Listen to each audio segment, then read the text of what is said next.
Assalamu alaikum dostlar. Bugun sizlarмен өткен шақ етістігінің ош шағын қалай жасалынатынын үйретем. Оңай жолын. Кәтаба деген мади, өткен шақ. Мади. Ош шағы.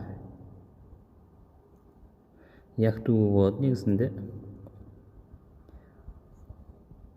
Яктубу. Бірақ та бұл яктубу ма, яктибу ма, яктабу ма, қалай мына харакерлер қалай өзгереді, кез келген өткен шақ етістің ош шағы қалай өзгереді, соны негіз біле бермейміз. Оны Сарф деген кітапта сол тіл білімін үйрететін Сарф еңбегін үйретеді. Ол кейде ортасындағы даммамен я болмаса кәсрамен немесе басқамен болуы мүмкін деген секілді.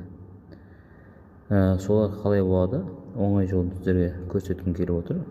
Оңай жолы біз интернетте мынандай бір бағдарлама бар. Соған кіресіздер. Онда Сарф Тасриф аль-Аф'ал арабия.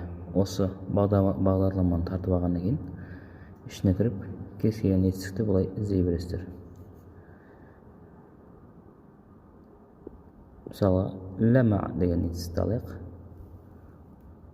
Іздедік міне. Ләма әмір бұйрық рай, ләмаға ош шағы мұдарыға елмау болады. Елмау. Елмеу немесе елмуу емес, елмау болады дейді. Кез келген етістікті осы жерге қоясыз.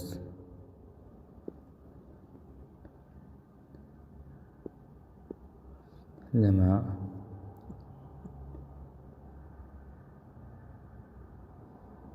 ләбиса деп іздесеңіз болады. Сізге қалай жасалатынын көрсетіп береді. Ләбиса, елбису. Осы бағдарламаны тартып алсаңыздар, өздеріңізге оңай болады. Әмір ош шағын және бұл жерде мұдари қалай жасалынып барлығын рет-ретімен көрсетеді.